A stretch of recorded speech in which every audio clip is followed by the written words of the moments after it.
Morning बच्चों आज हम भारतीय संविधान वाली पुस्तक में से पाठ 8 स्थानीय शासन का अध्ययन करने जा रहे हैं। स्थानीय शासन शब्द आप पहले भी सुन चुके हो, है ना। स्थानीय शासन का क्या अर्थ होता है? देखो, आपकी पाठ्य पुस्तक में बच्चों इस पाठ की जो स्टार्टिंग है, इस पाठ की जब आप स्टार्टिंग करोगे तो इस साथ 2 कहानियाँ दी हुई है। कहानियाँ इसलिए दी जाती है ताकि आप उस चीज़ को समझ सको, लेकिन मैं आपको उस चीज़ का अर्थ समझाऊंगी और आप उस अर्थ को ही समझकर इस बात को समझ लोगे कि आखिर स्थानीय शासन क्या होता है। तो हमारा जो टॉपिक है कि स्थानीय सरकार क्यों। तो बेटा, स्थानीय सरकार की आवश्यकता क्यों पड़ती है? चलो मुझे एक बात बताओ, अभी इलेक्शन होने वाले हैं, आपको पता है ना, वार्ड मेंबर्स के चुनाव। वो क्यों हो रहे हैं? जब प्रधानमंत्री है हमारे देश के लिए, राष्ट्रपति है हमारे देश के लिए, तो क्यों हो रहे हैं? ठीक है, एक तो बात ये हो गई। एक बात होती है कि बताओ, आपकी समस्या को आप या आपका पड़ोसी ज़्यादा समझेगा या दिल्ली में जो हमारी सरकार है वो ज़्यादा समझेगी? नेचुरल सी बात है ना, आप ज़्यादा समझेंगे, आपका पड़ोसी। तो बेटा, भारत में जो लोकतंत्र है उसमें क्या हुआ, 1993 के पश्चात स्थानीय शासन व्यवस्था को संवैधानिक दर्जा दिया गया और उसके बाद संपूर्ण भारत में ये व्यवस्था लागू कर दी गई है। इस स्थानीय शब्द का अर्थ होता है नज़दीक का शासन, जो आपके आसपास का शासन हो, जो आपकी समस्याओं को समझ सके। आप लोकतंत्र में प्रत्यक्ष भागीदारी इसके द्वारा कर सकते हैं। आपकी गली में नाली बनाने, सपोज करो पानी की व्यवस्था नहीं है ना, पानी की निकासी की व्यवस्था, तो वो कौन बनाएगा? प्रधानमंत्री जी तो आके बनाने से रहे, मुख्यमंत्री जी भी आके बनाने से रहे, तो फिर आखिर वो कौन बनाएगा? वो हमारा पार्षद, जो हमारी सरकार बजट देगी उसको विकास के लिए, उसके अनुसार वो हमारा पार्षद हमारी उन छोटी मोटी समस्याओं को जो रोज़मर्रा की ज़िंदगी में हम शामिल होती हैं उनको, जैसे ट्रैफिक की हो गई, सड़क की हो गई, पेयजल व्यवस्था हो गई, सफाई व्यवस्था हो गई, इस तरीके की हजारों समस्याएं हमारे सामने रोज़ होती हैं और उनका निपटारा कौन कर सकता है? उनका निपटारा स्थानीय शासन, जो हमारी स्थानीय सरकार है, जैसे ग्राम पंचायत के क्षेत्र में हुई, जिला परिषद के क्षेत्र में हुई, ये जो छोटी सरकारें होती हैं यही हमारे उन परेशानियों को समाप्त कर सकती है। लोकतंत्र की सफलता के लिए स्थानीय शासन का होना अनिवार्य शर्त है। हमारे जो गांधी जी थे उन्होंने तो बताया था कि भारत कहाँ बसता है? भारत गांवों में बसता है, यानी ग्राम पंचायतों में। जो छोटे हमारे गांवों में अक्सर छोटे मोटे झगड़े होते हैं, वो बात उनको कौन निपटाता है? उनको पंचायत ही निपटाती है। तो देखो बेटा, आपकी पाठ्य पुस्तक में 2 कहानियाँ दी गई है। एक तो मध्य प्रदेश की दी गई है और दूसरी कहाँ की दी गई है? तमिलनाडु की दी गई है। तो इनके द्वारा जो कथाएं अलग दी गई हैं उसमें बताया गया है कि किस प्रकार स्थानीय शासन के कारण आप अपने हक के लिए, अपनी वस्तु के लिए, अपनी जगह के लिए शरण में जा सकते हैं, न्यायालय की शरण में जाते सकते हैं, है ना। अब ग्राम और जिला क्षेत्र में जो शासन व्यवस्था होती है वो स्थानीय शासन व्यवस्था कहलाती है। आपके लिए बहुत ज़्यादा ज़रूरी है, और अब आप लोग प्रत्यक्ष रूप से देख लेंगे, चुनाव होने जा रहे हैं हमारे यहाँ पर, तो आप इस स्थानीय शासन व्यवस्था को अच्छी तरह से समझ सकेंगे। जो काम स्थानीय स्तर पे किए जा सकते हैं वे काम स्थानीय, जो कार्य, जैसे आपकी गली की समस्या आप सुलझा सकते हैं, तो उसके लिए हमें प्रधानमंत्री के पास, मुख्यमंत्री के पास नहीं जाना है। तो स्थानीय कार्य पे अब उनको कौन करेगा? मैं तो कर नहीं सकती, आप कर नहीं सकते, तो आपके द्वारा जो प्रतिनिधि चुना जा रहा है वो उन कार्यों के लिए अपॉइंट किए गए हैं और उनको वो कार्य करने हैं। एक तरह का ये जवाबदेही शासन है, जो कि लोकतंत्र को क्या बनाता है? एकदम मजबूत बनाता है, लोकतंत्र की नींव को दृढ़ करता है। क्यों? क्योंकि लोकतंत्र क्या है? आपके द्वारा चुने हुए प्रतिनिधियों के द्वारा शासन करना। तो शासन करना केवल राज करना ही थोड़ी ना होता है, उसका अर्थ होता है कि आपने अपना सर्वस्व उनको दे दिया है। अब वो आपका विकास के लिए नई नई योजनाएं बनाएंगे, तो उन योजनाओं को क्रियान्वित कौन करता है? उनको स्थानीय शासन के जो पदाधिकारी होते हैं वही उन योजनाओं को क्रियान्वित करते हैं और विकास का कार्य करते हैं। ये एक तरीके से लोकतंत्र में भागीदारी करने की घटनाएं होती हैं। जो आपकी पाठ्यपुस्तक में जो कहानी दी गई है ना, आप उसको पढ़ोगे तो आपको समझ में आ जाएगा कि ये घटना क्या है। ये एक तरीके से लोकतंत्र को आपके सामने रख रही है कि अगर कोई समस्या होती है तो वो किस प्रकार सुलझाई जा सकती है, किस प्रकार उसका निवारण किया जा सकता है।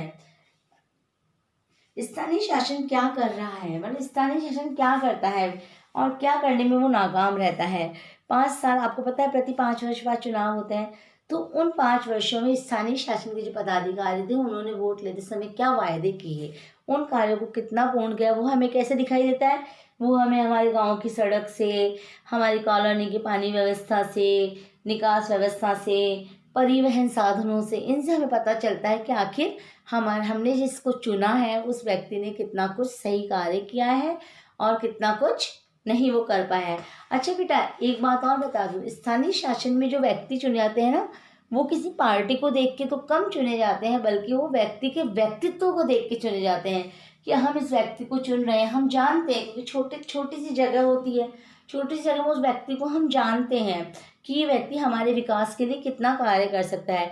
जैसे कि सुरेश टांक है, अभी हमारे भारत में, वो निर्दलीय चुने गए ना, वो किसी पार्टी के नहीं थे, वो जीत गए। फिर भी क्यों जीत गए? क्योंकि स्थानीय लोग उनको जानते थे, उन्हें पता था कि हमारे विकास के लिए कुछ कार्य कर सकते हैं।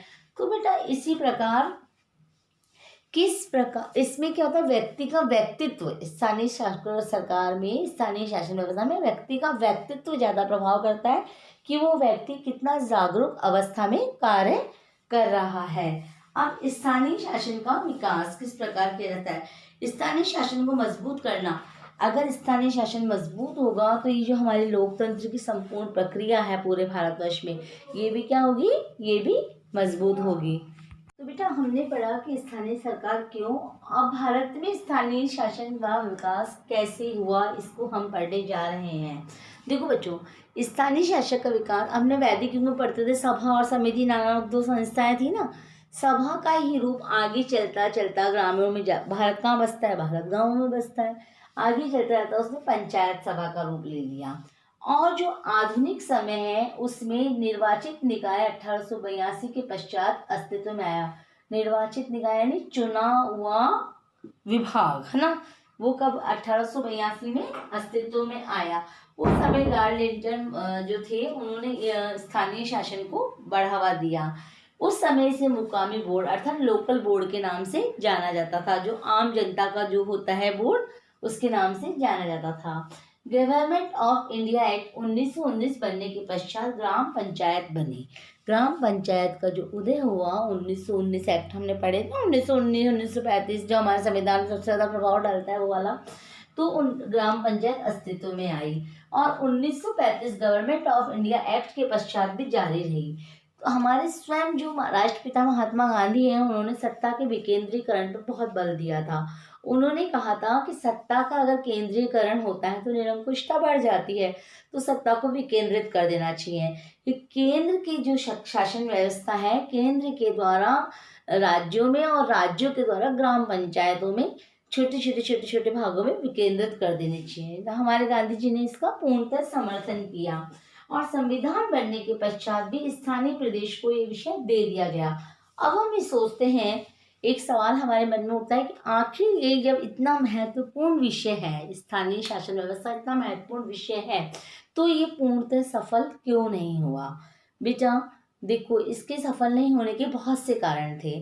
तो जिस प्रकार गांधी जी और गांधी जी जैसे बहुत से नेता, बहुत से व्यक्ति ऐसा कहते थे कि स्थानीय शासन व्यवस्था होनी चाहिए, वहीं बहुत से लोग थे जो इनका विरोध भी करते थे। सबसे पहली बात तो विरोध भी नहीं कह सकते हम इसको, वो सत्य भी था। क्यों? क्योंकि स्थानीय स्तर पर जब शासन होता है तब क्या होता है कि भाई भतीजा भाव को भी बढ़ावा मिल जाता है। स्थानीय स्तर पर लोग एक दूसरे को जानते हैं और एक वर्चस्व का बोलबाला हो जाता है। कुल मिला के इसमें आर्थिक रूप से सक्षम होता है वो इसमें आगे आ सकता था। और उसके पश्चात क्या हुआ, हम जब आज़ाद हुए तो जो हमारे संविधान निर्माता थे उन्होंने क्या सोचा, गांवों को सबल बनाने के बजाय केंद्र सरकार पर जो उनका पूरा फोकस था वो कहाँ हो गया, केंद्र को सबल बनाने में हो गया। जो हमारी सत्ता मेन थी केंद्र में, उसको सबल बनाने में उन्होंने अपना फोकस कर दिया और ये विषय अछूता रह गया। इसी प्रकार भीमराव अंबेडकर थे, वो भी कहते थे कि जो गांव होते हैं या छोटे स्तर की जो जगह होती है वहाँ पर होता क्या है, वहाँ जात पात ऊंच नीच की भावना ज़्यादा होती है। तो उनका मानना भी सही था कि शायद हो सकता है स्थानीय स्तर पर अगर हम सरकार बनाते हैं या स्थानीय शासन की हम व्यवस्था करते हैं तो ये व्यवस्था सफल हो पाए या ना हो पाए। इसलिए मतलब उस समय के संविधान निर्माताओं का ध्यान इस और ढंग से जा ही नहीं पाया, वो इसको सबल बना ही नहीं पाए। जबकि उन्हीं के विपरीत में कुछ सदस्य ऐसे थे जो कि सत्ता का विकेंद्रीकरण चाहते थे।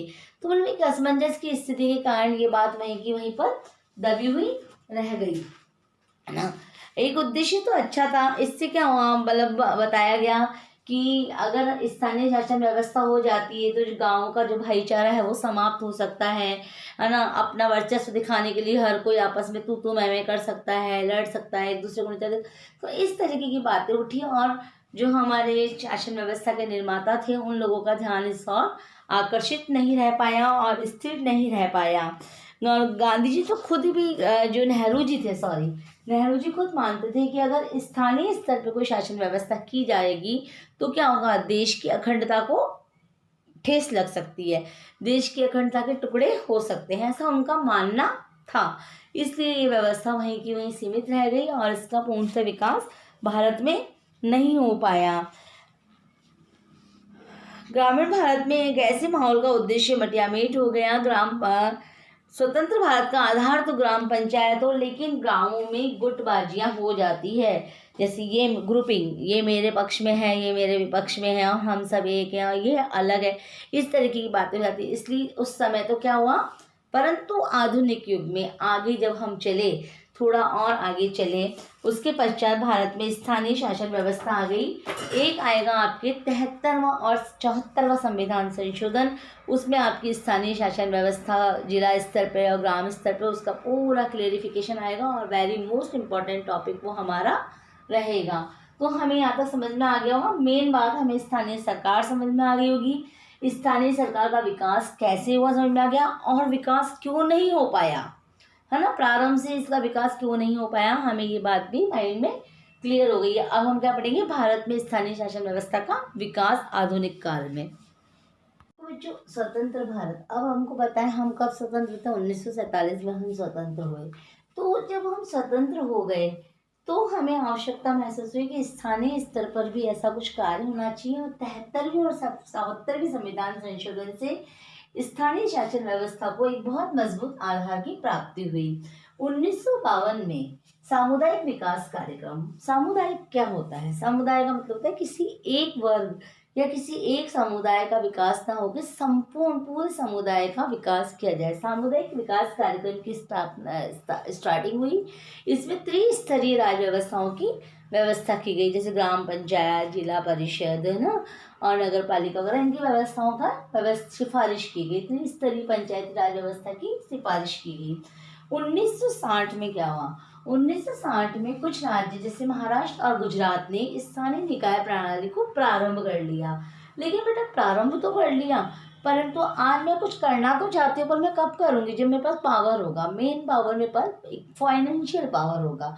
तो जो स्थानीय निकाय थे वो पूर्ण रूप से राज्य सरकार केंद्र सरकार पर निर्भर थी, फाइनेंस के रूप में निर्भर थी।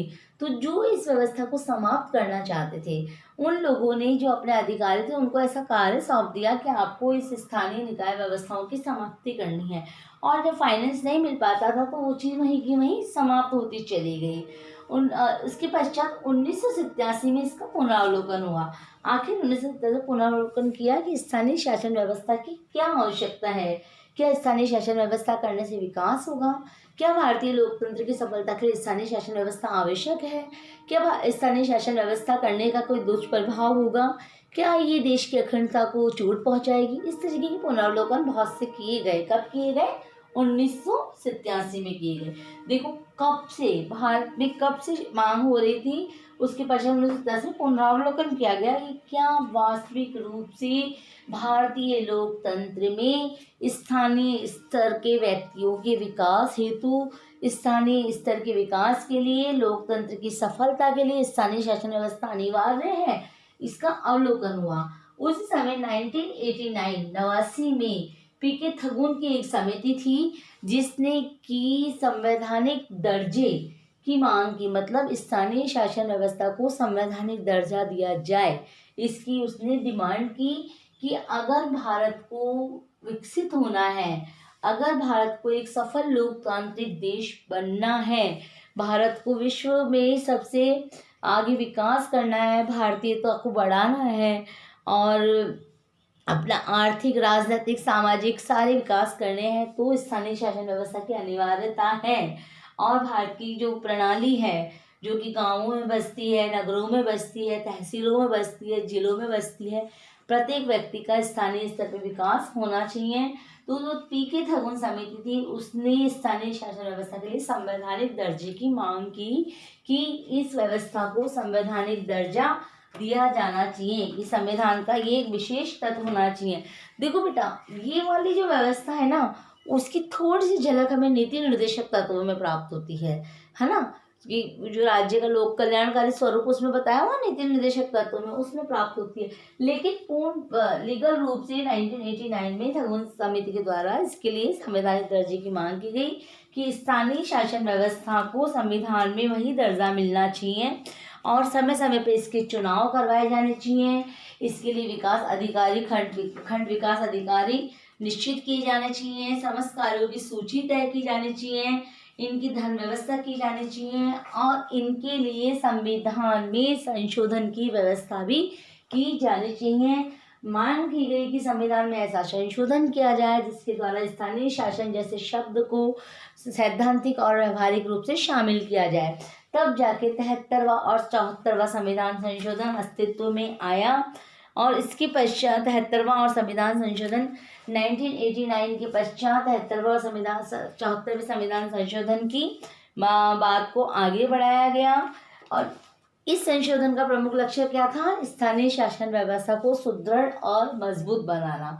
तो बेटा आज के लिए हमारा इतना ही काफ़ी है कि आपको क्या क्या समझ में आ गया, आपको स्थानीय शासन व्यवस्था क्या होती है, स्थानीय शब्द का क्या अर्थ होता है, ये क्यों होती है, स्वतंत्र भारत से पूर्व क्या स्थिति थी, स्वतंत्र भारत के पश्चात क्या स्थिति थी, क्यों ये सब आवश्यक होते हुए भी क्यों ये सफलता मतलब आगे नहीं बढ़ पाया, क्यों सफल नहीं हो, फिर स्वतंत्र भारत में किस प्रकार इसकी डिमांड को हमने आगे बढ़ाया और हम कहाँ तक पहुँच गए, हम 1989 तक पहुँच गए। अब जो नेक्स्ट क्लास होगी उसमें हम 73वां और 74वां संविधान संशोधन, जो एक वेरी मोस्ट इम्पोर्टेंट टॉपिक है, उसका अध्ययन करेंगे। आप यहाँ तक के पूरे नोट्स तैयार करेंगे, सेल्फ नोट्स समझेंगे, एक एक पॉइंट को समझेंगे, बातों को समझेंगे और अपने नोट्स जरूर तैयार करेंगे।